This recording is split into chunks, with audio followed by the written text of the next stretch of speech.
reminder once again, and okay, so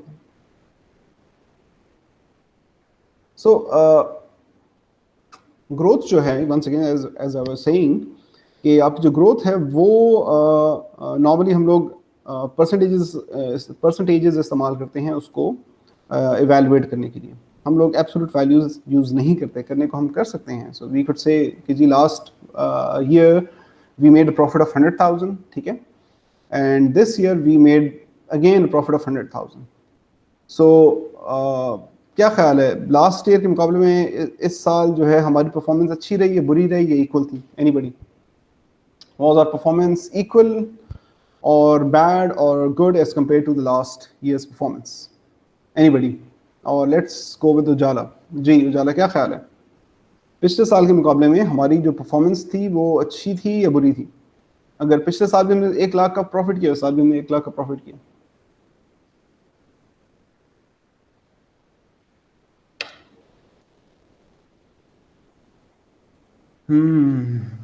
क्या बात आज? I don't know, sir. Why don't you know?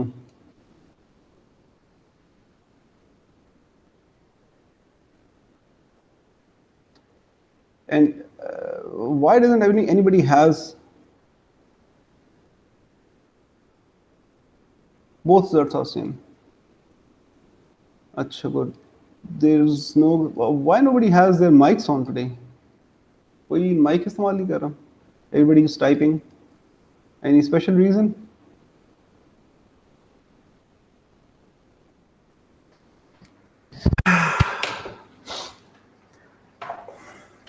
So, Ujala said, "Gee, both results are same. So there's no growth, so it's not that good. Normal. Okay. ठीक है, ठीक है. तो चलें देखते हैं इनमें से कौन सा आंसर ज़्यादा एप्ट है. आज के लेक्चर के बाद में भी थोड़ी सी क्लैरिटी आ जाए, ठीक है. सो आपकी जो ग्रोथ है बेसिकली उसको हम अक्सर ईयर ऑन ईयर देखते हैं, ठीक है. ईयर ऑन ईयर का मतलब ये है कि हमारी हमेशा ये कोशिश होती है कि इवन अगर हमारे पास लेट्स से फिगर्स आ जाएं कि आज से 5 साल पहले हमारी सेल्स इतनी थी और आज हमारी सेल्स इतनी है, ठीक है. लेट्स से 5 साल पहले हमारी सेल्स 1 लाख थी, आज हमारी सेल्स जो है वो 1,50,000 हैं. तो हमारी हमेशा ये कोशिश होती है कि हम ईयर ऑन ईयर देखने की कोशिश करें कि ईयर ऑन ईयर का मतलब ये है कि हर साल, ठीक है ना, या ऑन एवरेज हर साल हमारी ग्रोथ कितनी रही. इंस्टेड ऑफ हम ये कहें कि जी हमारी 2015 में हमारी जो ग्रोथ थी वर्सेस 2020 में जो हमारी सेल्स थी, ठीक है, अगर वो उनका डिफरेंस कुछ ऐसा है कि ये 1 लाख हैं और ये 1,50,000 हैं, ठीक है, और हम ये कहेंगे जी हम 5 साल में हमने 50% ग्रो किया है, ठीक है. So normally companies are more interested in our representative figure जो कि उनको ईयर ऑन ईयर ग्रोथ बताए कि वो हर साल में उन्होंने बेसिकली कितना ग्रो किया, ठीक है. नंबर 1. नंबर 2, अगर आप यहाँ पर देखें, so these 2 figures are 5 years apart, ठीक है. Now 5 years is a lot of time, और इन 5 years की वजह से basically there are certain changes that may have caused this increase in sales. By changes I mean कि हो सकता है आपके ऑर्गेनाइजेशन का साइज बढ़ गया हो, ठीक है. लेट्स से अगर आप एक स्टोर की बात करें, एक चेन ऑफ स्टोर्स की बात करें, so may be in 2015 you had 3 stores, ठीक है. In 2020 you maybe have 5 stores, ठीक है. सो नंबर ऑफ स्टोर्स आपके बढ़ गए हैं. Now when you account for these stores और दीज नंबर ऑफ स्टोर्स, तो इट शुड बी क्लियर कि 3 स्टोर्स की परफॉर्मेंस को 5 स्टोर की परफॉर्मेंस के साथ कंपेयर करना इज नॉट राइट, ठीक है. वो हमेशा कहते हैं ना कि you shouldn't compare apples and oranges. So उसका मतलब ये है कि आपने बेसिकली जो सिमिलर साइज की चीज़ें हैं, ये सिमिलर टाइप की चीज़ें हैं, उनको बेसिकली कंपेयर करना है. यहाँ पर जो कंपेरिजन है बेसिकली वो डिफरेंट नंबर ऑफ स्टोर्स में आ रहा है, ठीक है. और याद रखें आप यहाँ पर सेल्स की ग्रोथ को देख रहे हैं. इन terms of number of stores, yes you have grown, so this would be positive कि जी आज से 5 साल पहले हमारे पास 3 स्टोर्स थे, आज हमारे पास 5 स्टोर्स हैं. So in terms of number of stores we have grown, yes, that is very clear. But in terms of sales, 2015 में आपके पास 3 स्टोर्स थे, 2020 में आपके पास 5 स्टोर्स हैं. सो यहाँ पर थोड़ी सी आपको डिस्पैरिटी नजर आ रही है. सो यहाँ पर हम बेसिकली इसी नहीं थ्योरेटिकल कॉन्सेप्ट्स की बात करेंगे कि भाई आपने सिमिलर साइज या similar type of basically businesses को आपने कंपेयर करना है। सो ये जो आपकी चेंजेस ओवर टाइम है, ये अक्सर लोग इसको ओमिट कर देते हैं और अपनी जब सेल्स को इवेलुएट कर रहे होते हैं, ठीक है, तो वो उसको अकाउंट फॉर नहीं करते इस किस्म की चेंजेस को, जिसकी वजह से जो एक्चुअल जो परफॉर्मेंस है बिजनेस की वो आपके सामने नहीं आती। This would be interesting, or this would be important if you are evaluating or analyzing the sales of your own store, or if you are analyzing the performance of somebody else's business. ठीक है, maybe you are working as a consultant, as an analyst, maybe आप किसी company की financial statements को देख रहे हैं, ठीक है, और वो कंपनी बताती है कि जी 2015 में हमारी सेल्स इतनी थी, 2020 हमारी सेल्स 1,50,000 हो गई, and they're boasting an increase of 50%, but you need to look at the let's say if it's a retail outlet, ठीक है, if it's a chain of stores, so you have to look at the number of stores that they own between these two time periods, और उससे आपको थोड़ा सा अंदाजा होगा कि पर स्टोर उनकी कितनी प्रॉफिटेबिलिटी जा रही है, पर स्टोर उनकी कितना रेवेन्यू जा रहा है, and that would inform you कि जी कितना अच्छा ही उनका बिजनेस मॉडल है, ठीक है, over a period of time पर स्टोर उनकी जो रेवेन्यू है या जो उनकी प्रॉफिटेबिलिटी है वो ज्यादा हो रही है या कम हो रही है।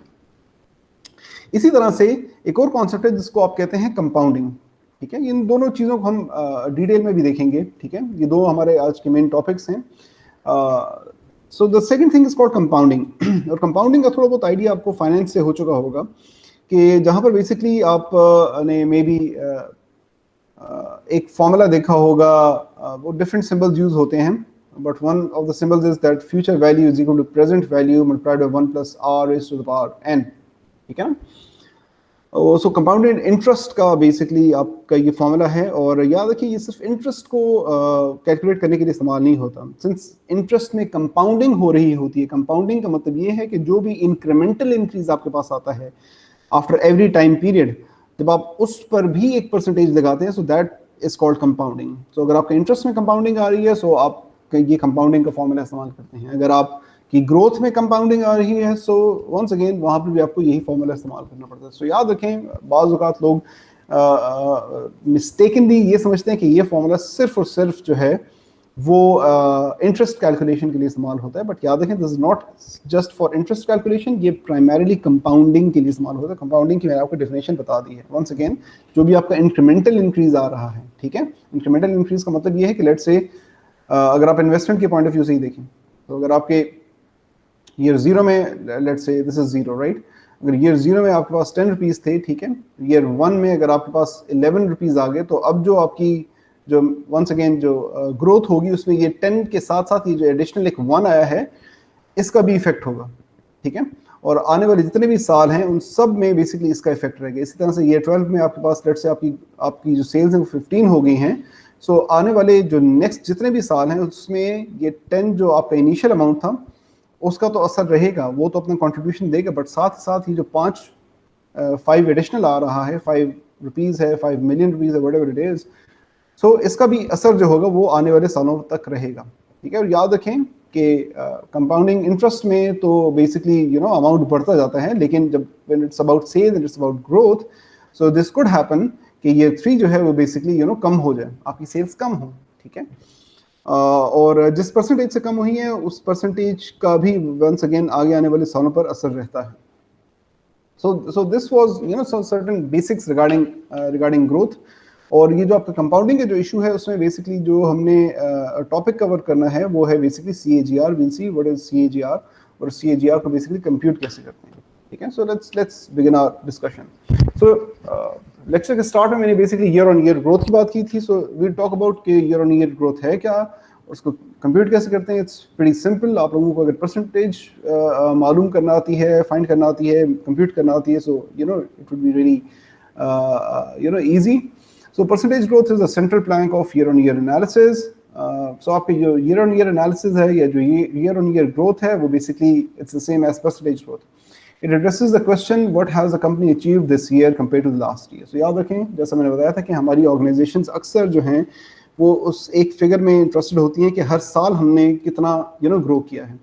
और and why they're interested in this idea कि हर साल हमने कितना ग्रो किया है, because it tells you the overall trend of growth that you have achieved over the past may be 5-10 years. सो वो ट्रेंड में बेसिकली ज़्यादा इंटरेस्टेड होते हैं, ना कि वो सिर्फ एक एक सिंगल फिगर में कि जी 5 साल में हमारा 50% बिजनेस बढ़ा है, ये 20% बिजनेस बढ़ा है, ये 15% बिजनेस बढ़ा है, ठीक है.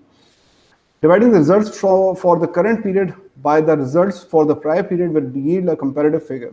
So वही डिवीजन आपके पास इसमें आती है. Subtracting one from the other will highlight the increase or decrease between periods. ये सिंपली आपको बता रहे हैं कि परसेंटेज होता क्या है.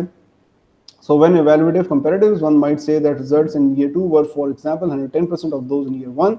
To convert this figure to a growth rate, one need only subtract 100%. So अगर आप परसेंटेज को समझते हैं, so ये इतनी कोई बड़ी कहानी नहीं है.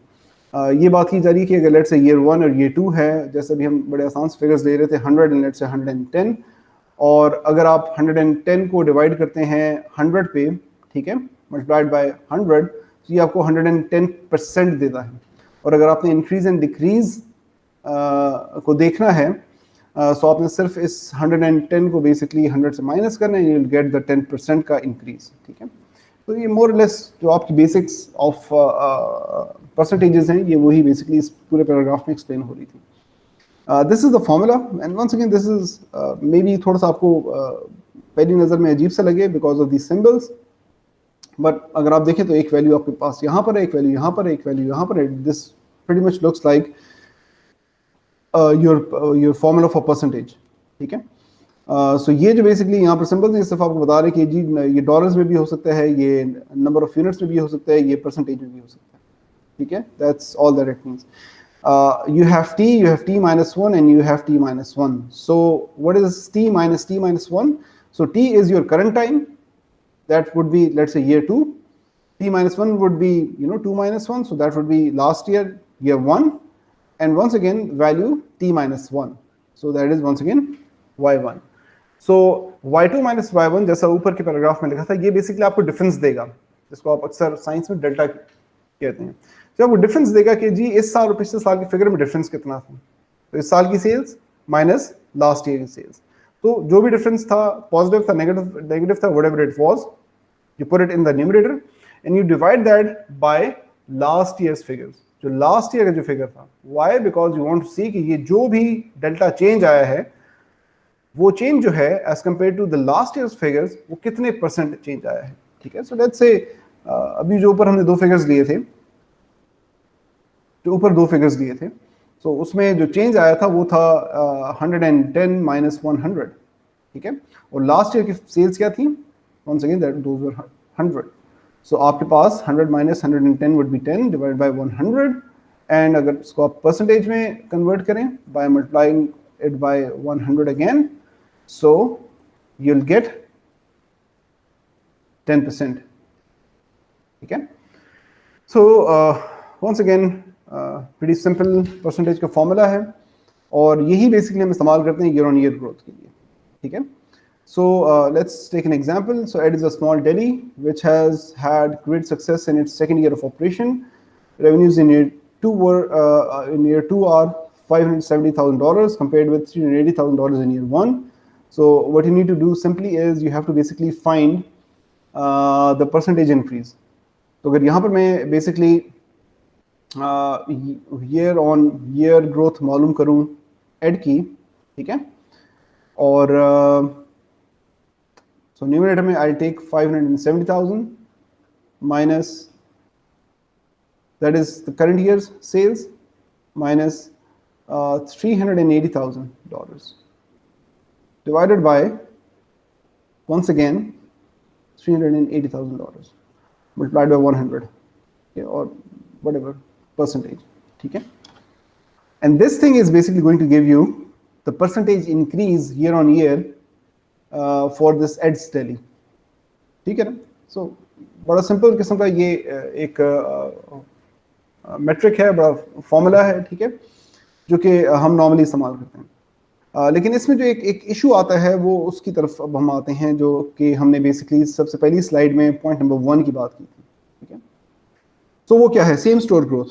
सो लेट्स से अगर हम ग्रोथ की बात, किससे, स्टोर्स की बात करें, ठीक है, सो उसमें बेसिकली इशू आता है कि अक्सर हमारे जो नंबर ऑफ स्टोर्स हैं वो चेंज हो सकते हैं, या नंबर ऑफ एम्प्लॉयज़ जो हैं वो इंक्रीज या डिक्रीज हो सकते हैं, ठीक है।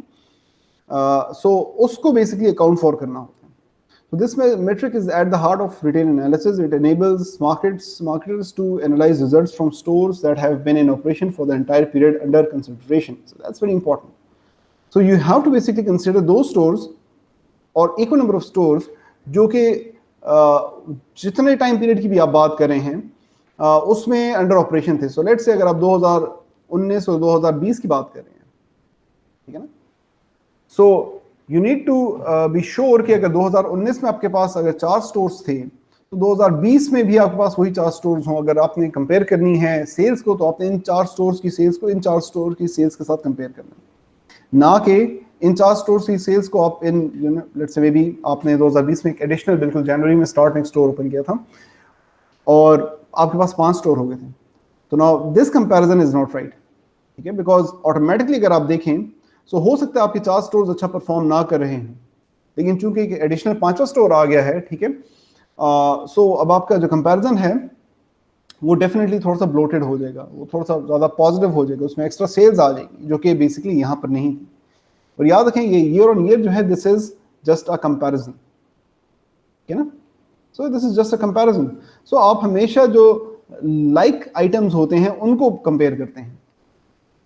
So the logic is to eliminate the stores that have not been open for the full period to ensure comparability. So what you need to do is basically you need to deduct the sales of the store जो कि basically 2019 में नहीं था, जो नया store था उसकी sales को आप निकाल के बेसिकली आप हमेशा कंपेयर करेंगे। Thus some stores growth shed light on the same stores growth sheds light on the effectiveness and with which equivalent resources were used in the period under study versus the prior period, ठीक है।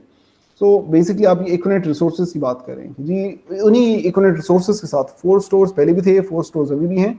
So with those हमारी basically sales कितनी है।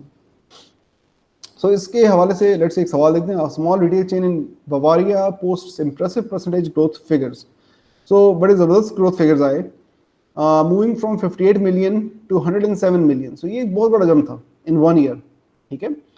$58 million या euro से 107 million euro तक basically sales चली गई थी, से कोई स्टोर था from 1 year to the next.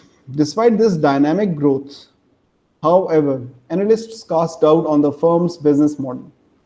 So जो analysts say they were not really happy with the business model, warning that its same store growth measures suggest that its concept is failing. So जब उन्होंने same store growth देखा, जब उन्होंने overall full revenues को देखा, so the scores were really dynamic, the scores were really great, really positive, but when they went for the same stores growth, so वहां पर basically उनको प्रॉब्लम्स नजर आए। So let's see this table 4.4. So these are the figures. So they had stores A, B, C, D and E, and this is year 1, year 1, year 1, year 1 and year 2. You see आपका जो store E है वो open जो था वो year 2 में हुआ था, और बाकी जितने भी स्टोर्स थे वो ईयर 1 में ओपन हुए थे। सो रेवेन्यू फर्स्ट ईयर, सो ये ईयर 1 के रेवेन्यूज हैं in millions, so 10 million, 19, 20 and 9, all of these for store ABCD जो कि ईयर 1 में ओपन हुए थे। अब इनके जब आप कोरिस्पॉन्डिंग फिगर्स देखते हैं for the next year, so see there is a decrease of -1 million. Here there is an increase of +1 million. Here is another decrease of 5 million. Here again there is an increase of 2 million. ठीक है ना? So you see, अगर आप इन figures को देखें, so there is almost a net decrease of 3 millions. ठीक है? Overall net decrease जो अगर आप इसको ऐड कर लें इन सबको, -1, +1, -5 and +2, so there is basically a decrease of 3 millions. लेकिन जैसे कि ऊपर लिखा हुआ था कि जी बड़े इंप्रेसिव किस्म के फिगर्स आपको नजर आ रहे थे। 58 मिलियन से ये लोग बेसिकली 107 मिलियन पे चले गए थे। सो अगर आप देखें तो जो मेन कंट्रीब्यूशन थी वो इस एडिशनल स्टोर की थी, दैट वाज 52 मिलियन, ठीक है। लेकिन इस स्टोर की का जो वजूद था, जो एग्जिस्टेंस थी, that wasn't there in the first year. So that's why this figure is not comparable because of this one addition of this store. So at least for, let's say if this were 2019 and this were 2020, so at least for 2020 इस store को calculation में include करना, year on year की calculation include करना गलत हो जाएगा, ठीक है. मे be in 2021 if they still have all of these 5 stores A B C D E, उसके बाद जब आपके पास थर्ड ईयर के फिगर्स आ जाएं, रेवेन्यूज आ जाएं, तब आप इन तमाम स्टोर्स को इस्तेमाल कर सकते हैं, ठीक है, बट नॉट फॉर 2020. सो ये बड़ी वंस अगेन बड़ी बेसिक सी बात है जो कि कंफ्यूजन या फिर इनकरेक्ट एनालिसिस कॉज कर सकती है. सो जब कभी भी आपने, और यहाँ से what's the key takeaway, it's not just for stores, आपने बेसिकली हमेशा कोशिश ये करनी है कि सिमिलर रिसोर्सेज को आपने कंपेयर करना है, ठीक है. और ये जो basically year on year metric है, बहुत ज़्यादा कॉमनली इस्तेमाल किया जाता है आपकी रिटेलिंग में, ठीक है. सो वंस अगेन अगर यहाँ पर आपने ईयर ऑन ईयर ग्रोथ को देखना है, तो instead of taking figures from store A to store E, they are taking figures from store A to store D only, ठीक है. So for year 2, for year 1, जैसा हमने पहले देखा था, and you see there's a decrease of 5%. So overall जो basically sales हैं वो 5% से decrease हो रही है. That's why जो analysts थे, जो consultants थे, they were saying कि जी आपकी हालात जो हैं वो ठीक नहीं है, आपका at least जो business model जो है वो ठीक नहीं है, ठीक है. So ये basically बड़ा एक simple सा metric है which is called an year on year growth. जी कोई question हो रिगार्डिंग, कोई कंफ्यूजन हो, so do let me know. नहीं है तो हम आगे चलते हैं. सर क्लियर है सर? क्लियर, अच्छा चलिए जी मजीद थोड़ा सा आगे जाते हैं और हम आ जाते हैं कंपाउंडिंग की तरफ. सो ये दोनों कॉन्सेप्ट जो हैं वो थोड़े बहुत रिलेटेड हैं फ्रॉम द सेंस के आपका बिजनेस कभी भी एक साल के लिए नहीं होता, ठीक है. आपका बिजनेस हमेशा इट्स अ गोइंग कंसर्न. आप लोगों ने फर्स्ट सेमेस्टर ऑफ बैचलर्स या मे बी मास्टर्स पढ़ा होगा that your business is a going concern in accounting, ठीक है. और गोइंग कंसर्न का मतलब ये है कि जी वो it's not project, so it's there for indefinite time period. जब तक आपका प्रोडक्ट की डिमांड है, जब तक लोग खरीदने वाले हैं, आपका बिजनेस चलता रहेगा. दैट मीन्स कि आपकी जो सेल्स की जो ग्रोथ है वो एक साल की नहीं है, वो मल्टीपल ईयर्स की होगी. आपकी जो परफॉर्मेंस है वो एक साल की नहीं होती है, वो मल्टीपल ईयर्स की होती है. Excuse me. और जब हम मल्टीपल ईयर्स की बात करते हैं, so we have this concept of compounding, ठीक है. अच्छा, अब let's talk about a situation. So by compounding, managers adjust growth figures to account for the iterative effect of improvement. So यहाँ पर हमारे पास बेसिकली जो इम्पोर्टेंट बात है वो ये है कि जी हमारे बिजनेस में एक इटरेटिव इफेक्ट आता है. इटरेटिव इफेक्ट का मतलब ये है कि हर एक फिक्स टाइम पीरियड के बाद हमारे बिजनेस में किसी किस्म की पॉजिटिव या नेगेटिव इफेक्ट आता है. For example, 10% growth in each of 2 successive years would not be the same as a total of 20% growth over the 2-year period. So यहाँ पर basically अगर आप देखें, so I don't know whether you can see it or not, understand it or not, लेकिन ये जो बात की गई है कि let's say अगर हमारे पास let's say हमारे पास अगर year 1 है और हमारे पास 10% ग्रोथ हुई है और हमारे पास year 2 है और दोबारा 10% ग्रोथ हुई है. सो अगर हम दोनों को देखें इनका कंबाइंड इफेक्ट, और अगर मैं कंबाइंड को प्लस का निशान दूं, ठीक है ना, कंबाइंड के लिए अगर मैं प्लस का निशान यूज करूं, तो जो नेट इफेक्ट होगा it's saying that it's not going to be equal to 20%. And why is that? जी सनान क्या ख्याल है? So why the net effect isn't 20%? Although mathematics है वो तो यही कहती है कि जी 20% net effect होना चाहिए.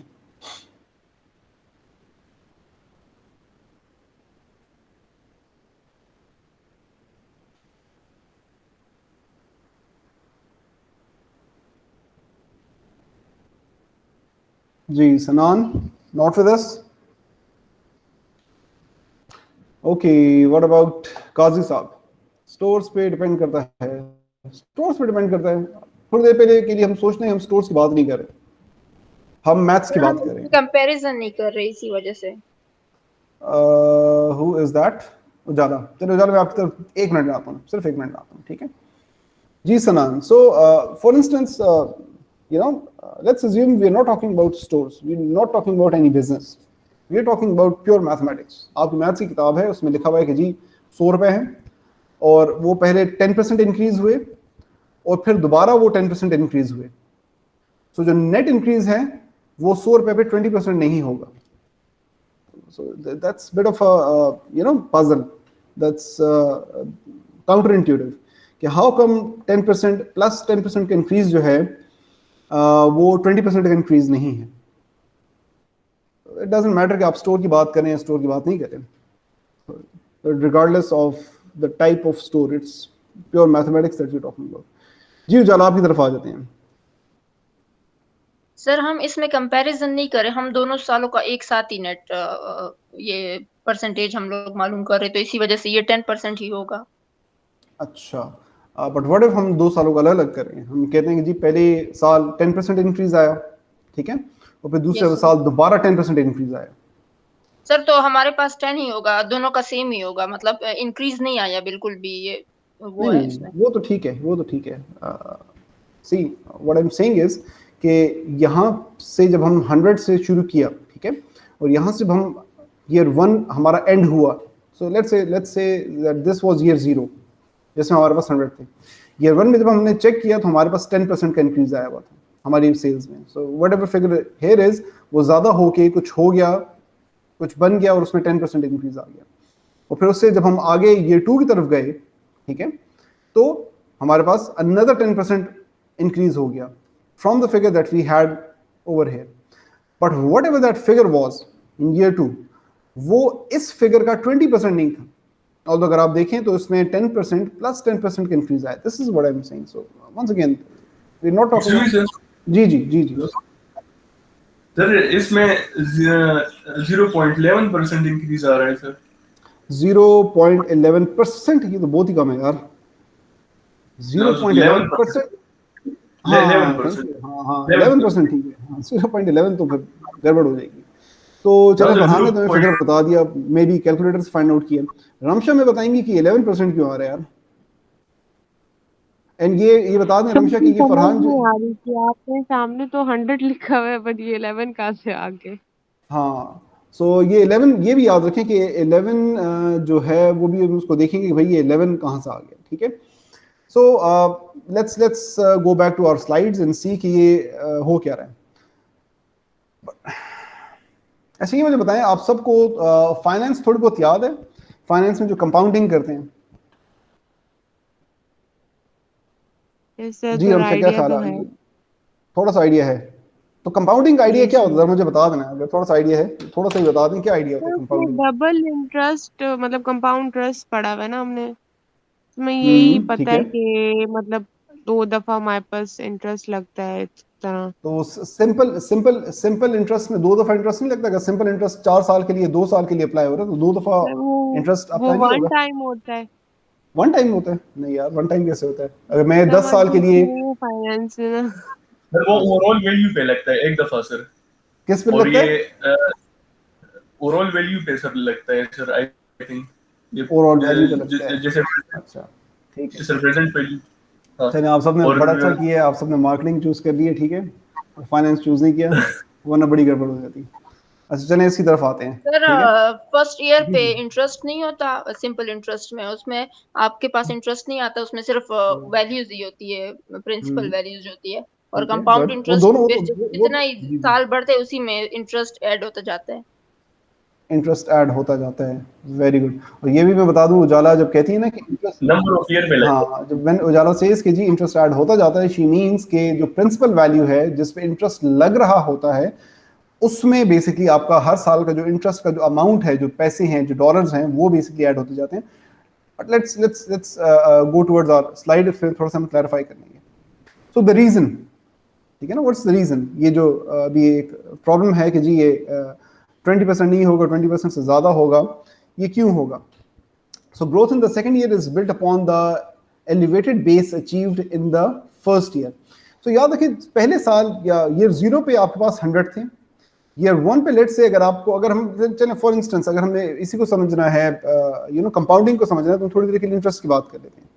सो फर्स्ट ईयर पे जब फर्स्ट ईयर गुजर जाएगा, ये टाइम पीरियड 1 साल का गुजरेगा, और टाइम आएगा कि जी आपके इस 100 रुपए की इन्वेस्टमेंट पे 10% ऐड करना है, तो इस $100 पे बेसिकली 10% लग जाएगा ना। एवरीबॉडी वुड नो कि 100 का 10% क्या होता है, दैट इज अनदर 10, ठीक है। सो ये बढ़कर 110 हो जाएगा ना। This is what Ujala said कि जब ईयर 2 आएगा, ठीक है, और ये ईयर 1 से ईयर 2 तक का टाइम पीरियड गुजरेगा और दोबारा से 10% लगाने का टाइम आ जाएगा, तो अभी 10% जो है ये इस 100 पे नहीं लगेगा, ये इस बेस वैल्यू पे नहीं लगेगा। अब आपकी बेस वैल्यू जो है वो 100 + 10 हो गई है। सो पहले देखिए आपको 10% ऑफ 100 रुपीज मिल रहा था, अब आपको 10% ऑफ 110 मिलेगा, जो कि जैसा कि आपको फरहान ने बताया था कि सर वो 11% आ रहा है, ठीक है, वो सिर्फ आपको ईयर 2 का 11% बता रहे थे। सो इस साल जब आपका इंटरेस्ट लगेगा तो वो $10 नहीं लगेगा, वो बेसिकली $11 आपका इंटरेस्ट आएगा, ठीक है। सो दैट्स वाई यहां पर आपके पास जो फिगर आएगा या जो ओवरऑल जो आपके पास इंक्रीज आएगा जब आप उसको यहां से कंपेयर करते हैं, ठीक है, इसमें अगर आप 110 में आप $11 ऐड कर दें, सो दैट वुड बी 110, 20, 121, ठीक है, 121। अगर आप दोबारा से इसको कंसिडर करते हैं, अगर आपने यहीं पे $100 में अगर आप 20% ऐड कर देते तो आपको 120 मिलता, लेकिन कंपाउंडिंग के थ्रू आपको 121 मिल रहा है। Now it's possible कि रमशा might be thinking कि जी इस $1 का मैंने क्या करना है, ठीक है, but what if these figures were in millions or these figures were in billions, ठीक है, instead of maybe even 10% we were talking about 15%, 16%, 17%. So वो हर 1% जो है basically वो that makes up a lot of money. And what's even more impressive is कि जैसे ये time period बढ़ता जाएगा, ईयर 3, ईयर 4 एंड ईयर 5, तो आप अज्यूम कर सकते हैं, आप थोड़ा सा इमेजिन कर सकते हैं कि ये कंपाउंडिंग का इफेक्ट कितना ज्यादा बढ़ता जाएगा, ठीक है। सो वंस अगेन ये जो यहां पर बात हो रही थी, लेट्स गो बैक हियर, ठीक है, दिस पोर्शन, कि जब आप कंपाउंडिंग करते हैं तो चूंकि आपका बेस अमाउंट चेंज हो रहा होता है, ये जो आपका 10% है वो हर दफा आकर 100 पे नहीं लगता, पहली दफा 100 पे लगेगा, दूसरी दफा 100 प्लस जो भी आपका कैरी फॉरवर्डेड आपका जो इंटरेस्ट था या प्रॉफिट मार्जिन था उस पे लगेगा, और अगली दफा वंस अगेन जो 100 आपका बेस वैल्यू थी प्लस ईयर 1 का जो प्रॉफिट मार्जिन था प्लस ईयर 2 का जो प्रॉफिट मार्जिन था उन सब पर लगेगा, and so on and so fourth. Year 5 पे प्रिंसिपल प्लस पिछले 4 सालों का, ईयर 6 पे प्रिंसिपल प्लस पिछले 5 सालों का, जितना भी प्रॉफिट या इंटरेस्ट है उन सब पे लगेगा। सो this is how compounding works. That's why compounding में कभी भी आप ये नहीं कह सकते कि चूंकि हर साल 10% लग रहा है तो टोटल के लिए आप सबको लीनियरली ऐड कर लेंगे, आप नहीं ऐड कर सकते। सो थोड़ा सा जो इसकी जो कैलकुलेशन होती है वो चेंज हो जाती है। तो यहाँ पर हमारे पास सिर्फ $1 आ रहा था, लेकिन चूंकि हमारे यहाँ पर बेस वैल्यू जो है वो 100 की जगह 100,000 है, ठीक है, इट्स 100,000। सो ईयर 0 में हमारे पास अगर 100,000 था and a rise of 10% in year 1, then year 1 sales would become 110,000. If sales rise by a further 10% in year 2, however, then year 2 sales do not total 120,000, rather they total 121,000. So ये वही एक extra $1 या $1,000 हैं जो कि basically आपको compounding की वजह से मिल रही हैं। अगर आप इंटरेस्ट की जुबान में बात करें और अगर सिंपल इंटरेस्ट होता तो यस, सिंपल इंटरेस्ट में हमारे पास 120,000 आता, लेकिन कंपाउंडिंग में नहीं आता, बिकॉज जितना कैरी फॉरवर्डेड आपके पास जितना भी इंटरेस्ट होता है वो भी उस पर भी बेसिकली इंटरेस्ट लग रहा होता है। सो वंस अगेन अभी इसको फर्दर क्लैरिफाई करेंगे, लेकिन अभी तक कुछ डिफरेंस समझ आया? Ramsha, do you get it? Qazi साहब? यस सर, आइडिया हो गया। ठीक है, अच्छा चलें। सो अच्छा, so this same concept could be used to find the future value, ठीक है। एंड फ्यूचर वैल्यू का जो बेसिकली फॉर्मूला है दैट्स प्रीटी सिंपल, जो मैंने भी आपको थोड़ी देर पहले बताया था। जो आप अक्सर फ्यूचर वैल्यू का जो फॉर्मूला है वो इस्तेमाल करके आप इंटरेस्ट मालूम करते हैं। सो फ्यूचर वैल्यू जो होती है वो आपको बताती है कि अगर if you have a certain present value, जो कि हम अभी 100 ले रहे थे, and if you have a certain rate of return, ठीक है, rate of profitability, rate of return, whatever that is, may be 10%, and you do that for n number of years, let's say 5 years, so $100 पे हर साल अगर 10% increase आए तो 5 सालों में वो कितना हो जाएगा? That would be your future value, ठीक है। सो अगर आप इसको ऑर्डिनरली अगर आप कंप्यूट करें for let's say 3 years, so year 0 two year 1 तक क्या होगा, $100 पे 10%, अगर लेट्स से अगर आपकी प्रेजेंट वैल्यू जो है, पीवी जो है, अगर वो 100 है तो $100 पे 10% की ग्रोथ आएगी, ठीक है। सो इट्स प्रीटी सिंपल, 100 का 10% निकाले, दैट इज 10। सो 110 अब आपके बैंक में चले जाएंगे, आपके अकाउंट में चले जाएंगे, आपकी बुक्स में चले जाएंगे कि जी इस साल आपकी जो सेल्स हुई है वो 110 हुई है। पिछले साल या आपने जो स्टार्ट किया था, जो आपका बेस ईयर था, वो $100 था, ठीक है। याद रखें जब आप इन्वेस्टमेंट्स की बात करते हैं, जब आप इंटरेस्ट की बात करते हैं, तो हम कहते हैं कि जी हमारा प्रिंसिपल अमाउंट है, ठीक है ना, उसमें हम इसको 100 को प्रिंसिपल अमाउंट कहते हैं। यहाँ पर हम इसको हमारा बेस अमाउंट कहते हैं। बेस अमाउंट का मतलब ये है कि इस साल से हम बेसिकली कंप्यूट करना शुरू कर रहे हैं, ठीक है। इस साल से हम बेसिकली अपनी कंप्यूटेशन स्टार्ट कर रहे हैं। सो हम let's say year 0 is whatever year it is 2018, तो हम 2018 को बेस बनाकर हम 10% का अंदाजा लगा रहे हैं कि जी 2018 के बाद अगर हम 10% का इंक्रीज करेंगे तो 2020 या 2021 तक हमारी सेल्स कितनी हो जाएंगी, ठीक है। Mathematically it's the same concept. Business के हवाले से थोड़ा सा ये टर्मिनोलॉजी चेंज हो जाती है। So by the end of let's say year 1 आपके पास $110 की बेसिकली टोटल सेल्स या टोटल रेवेन्यूज आ जाएंगे, going from year 1 to year 2। So अब आपका बेस अमाउंट क्या है, याद रखें, दिस इज 110, ठीक है। दैट्स बिकॉज आप कंपाउंडिंग कर रहे हैं, और उसमें वंस अगेन आप कह रहे हैं कि दूसरे साल में हमारी 10% ग्रोथ होगी। अब याद रखें, पहले जब 10% जो था वो 100 पे लग रहा था, अब ये 10% 110 पे लग रही है। बिल्कुल वैसे ही है कि अगर मेरी जेब में 100 रुपए हो, एक एक्सट्रीम एग्जांपल है, मेरी जेब में 100 रुपए हो और मुझे कोई इसका 10% दे दें, या मेरी जेब में 100 मिलियन हो, ठीक है। सो 100 रुपए का 10% और 100 मिलियन 10% में बहुत बड़ा फर्क होगा। इसी तरह से 100 के 10% में और 110 के 10% में डिफरेंस होगा। सो पहले हमारे पास जो था 10%, वो $10 आ रहा था, अब चूंकि $110 है, सो ये $11 आ रहा है। एंड दैट्स वाई 2 साल के आखिर में आपके पास जो टोटल अमाउंट ऑफ रेवेन्यू है वो $121 हो गया। And here is the difference, जो 10% की जो दो ग्रोथ्स हुई हैं, वो इन टोटल अगर आप यहाँ पर लगाएं तो वैसे तो $120 आना चाहिए था, लेकिन आपके पास $121 आए। That's because of compounding. Going from year 2 to year 3, once again हमारा बेस जो अमाउंट है वो 121 हो गया, यहाँ से हमने उठाया, ठीक है। उसमें 10% ग्रोथ लगाई, और once again 10% of 121 would be 12.1. So ये 12.1 की addition हो गई. So when you add 12.1 to 121, you get 133.1. Once again अगर आप simple progression की बात करते तो 100 को पर आपने 30% लगाना था, जो कि 130 हो जाता, लेकिन आपके पास in total 133.1 आ रहा है. Once again that's because of compounding. So ये थोड़ा सा एक बड़ा broken down किस्म का, बड़ा raw किस्म का तरीका था compounding को समझने का। नॉर्मल जिंदगी में हम ये काम करते नहीं हैं, वी यूज दिस फॉर्मूला, ठीक है। So this is the mathematical formula जो कि मैंने ऊपर लिख भी दिया था। So you have this future value, and then you have this current value, and you multiply that by 1 plus the CAGR, ये जो बेसिकली R था, ठीक है। This R is basically called the CAGR, compounded annual growth rate. So CAGR stands for compounded annual growth rate, raised to the power n, ठीक है। That's n is the number of years, ठीक है, n is the number of years।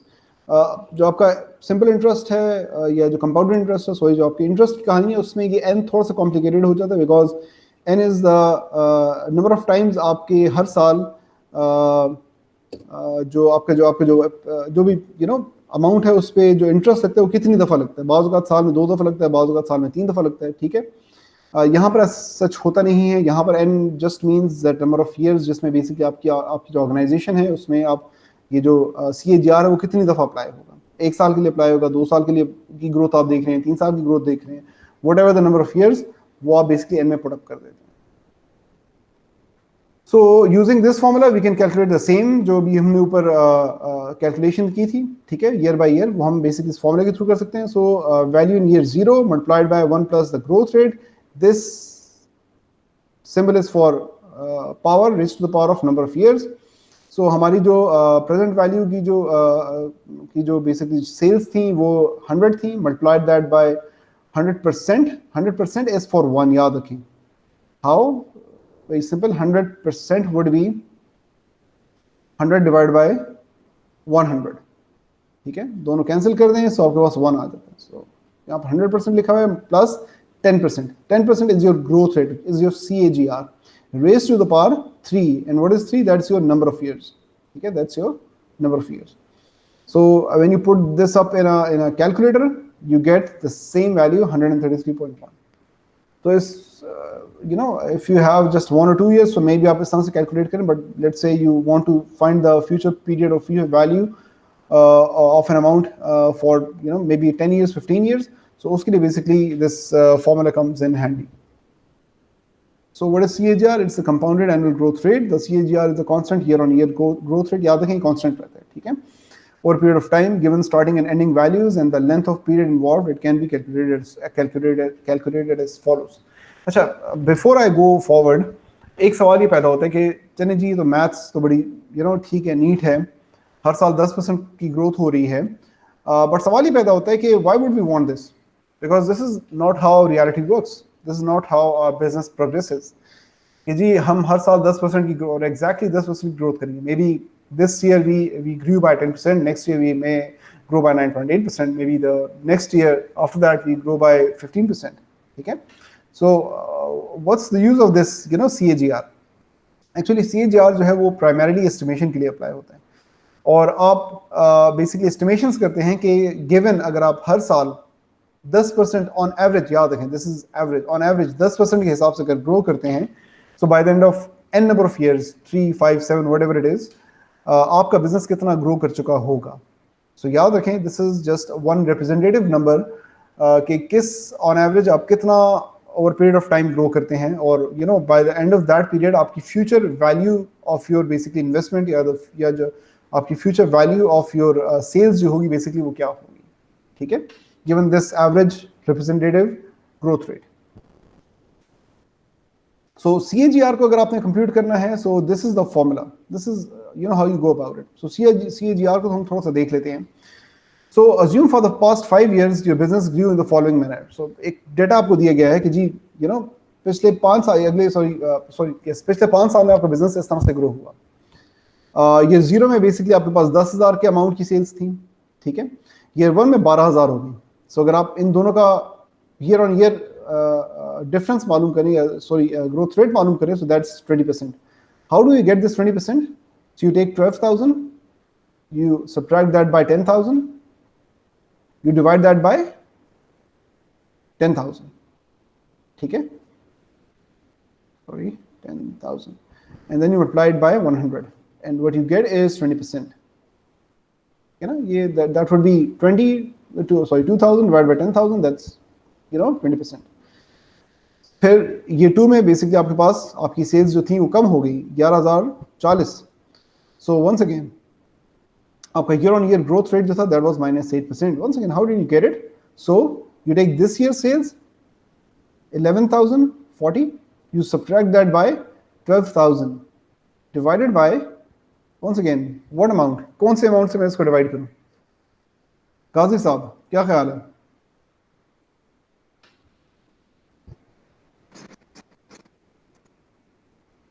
Ji Qazi Shaheer with us. Yes sir. जी काजी साहब किस amount से divide करूं? Sir 14,000. 14,000 कहां से आ गया यार? जी 14,000 कौन सा अमाउंट है? सर ये ईयर 3. सर ये मुझे आइडिया नहीं है, इसको मैं दोबारा चेक देखूंगा. ईयर 3 तो अभी आया नहीं है भाई. ईयर 3 तो अभी आप सोचें कि आप टाइम मशीन में नहीं है. ठीक है, आप रियलिटी में हैं, और ईयर 3 का तो आपको पता ही नहीं है. जी 12,000 से करेंगे. Sorry I can't hear you properly. Sir 12,000 से करेंगे इसे. 12,000 या ईयर 1 से. हाँ बिल्कुल, एग्जैक्टली सनान, नॉट 11,040. ये देखिए एक mistake that people make is कि छोटा नंबर बड़ा नंबर. याद रखिए इट्स नॉट अबाउट छोटा नंबर एंड बड़ा number, it's about comparison. So you are trying to compare the change with what happened last year, and what happened last year was 12,000. Once again let me write it out ke hoga kya.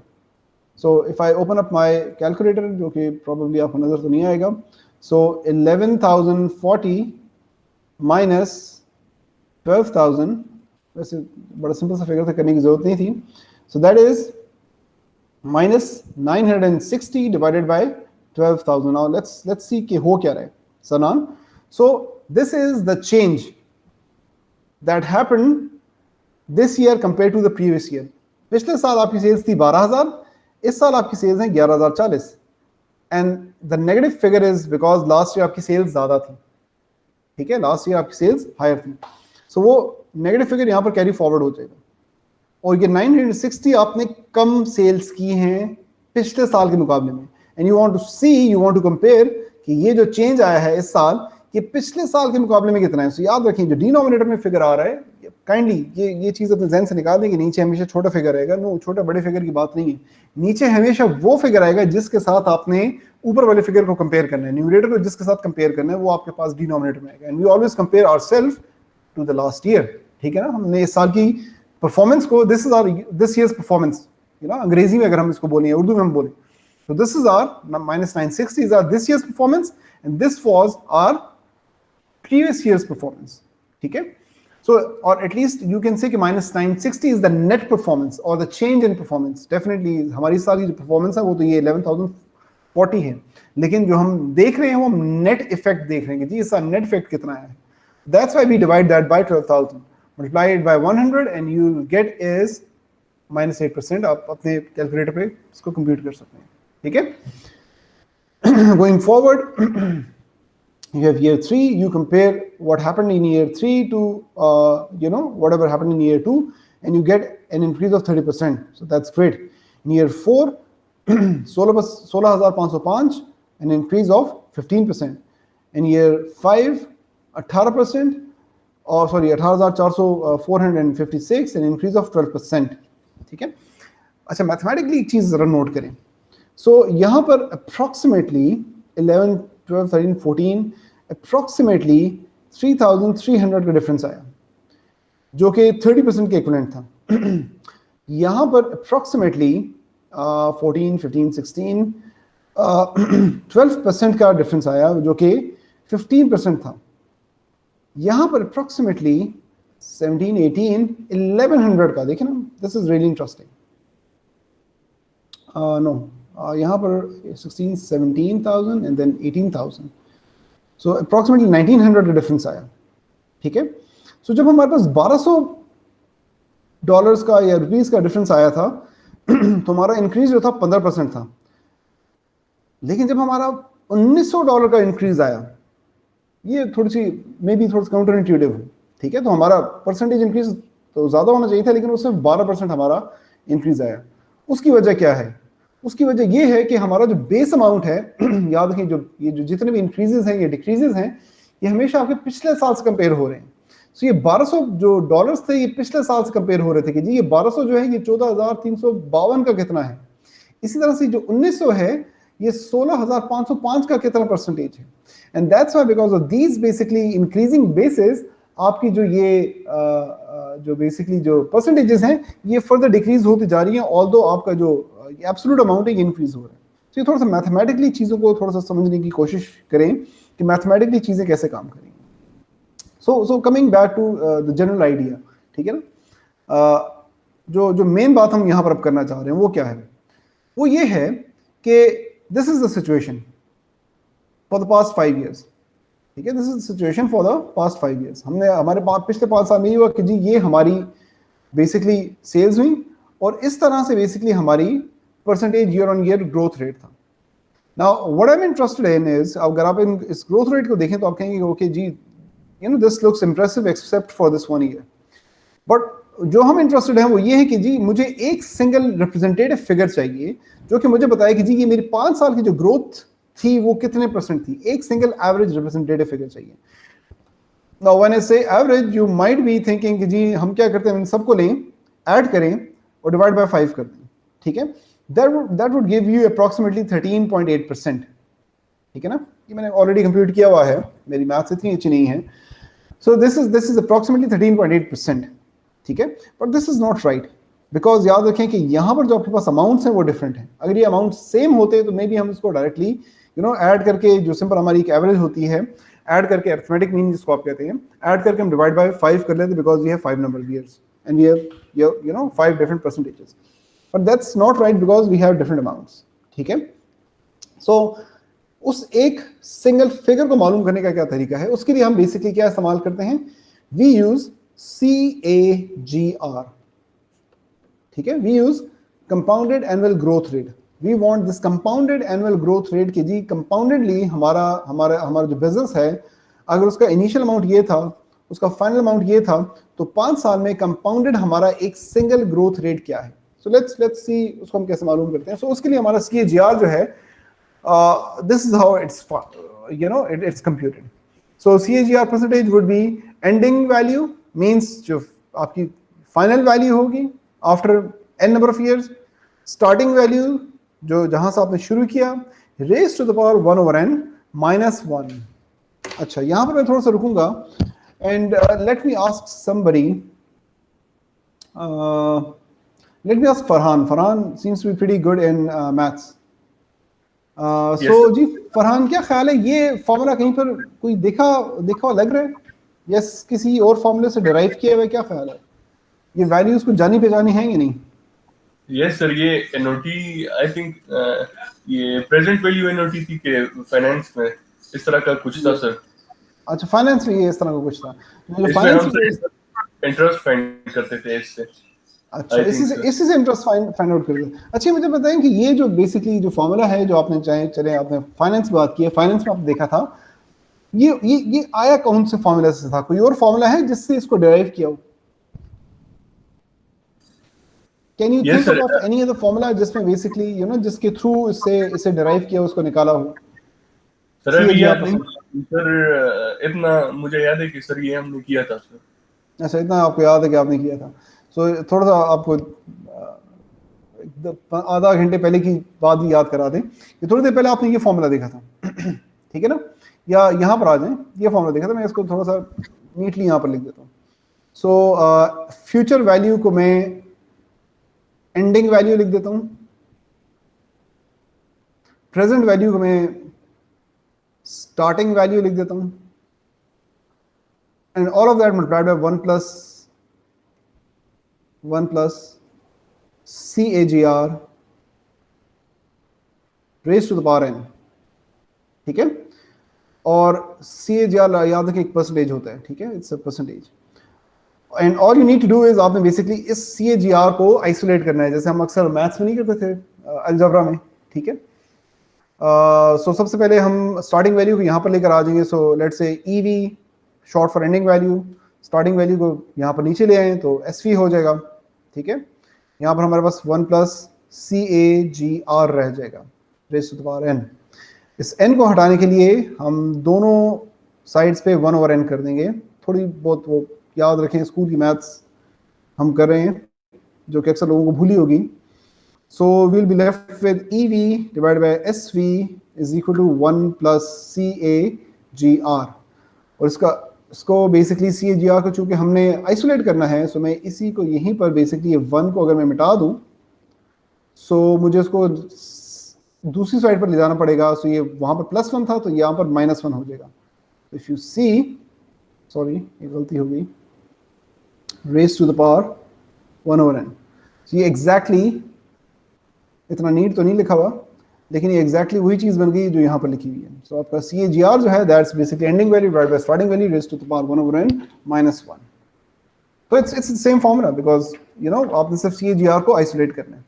CAGR करता क्या है? CAGR basically क्या करेगा, ये data जब आप इसमें feed करेंगे, एंडिंग वैल्यू स्टार्टिंग वैल्यू, सिर्फ 2 वैल्यूज फीड करनी है। Number 1, this is your SV, so this is your SV, this is your EV।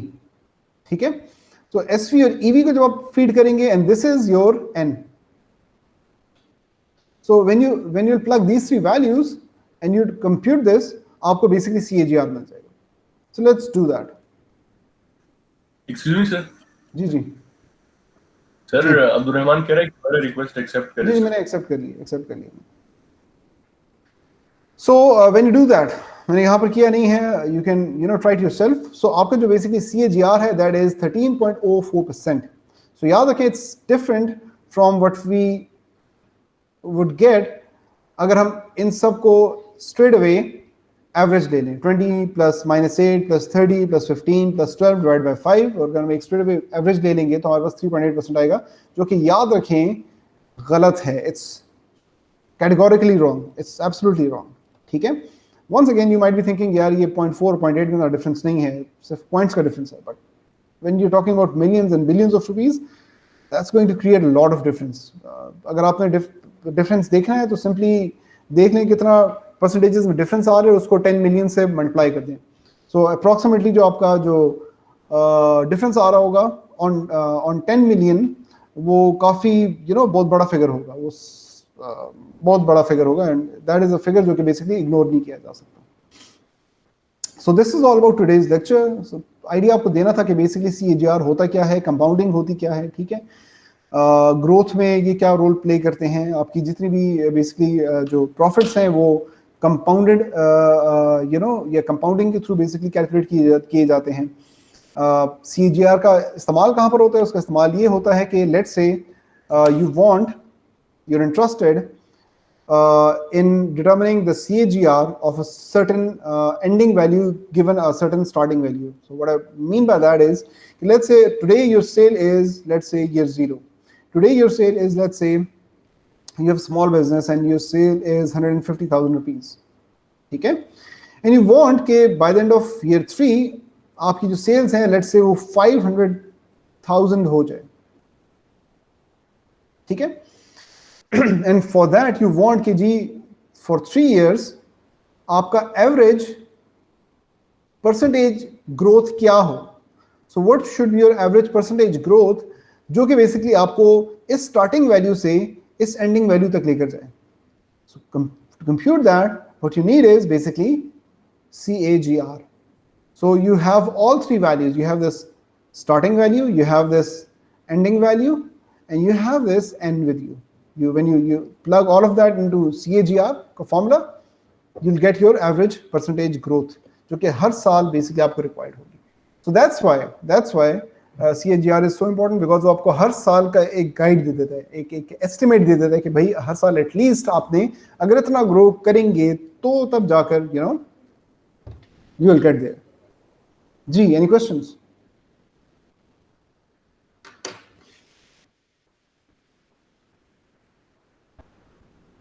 No questions. Okay. So one humble request.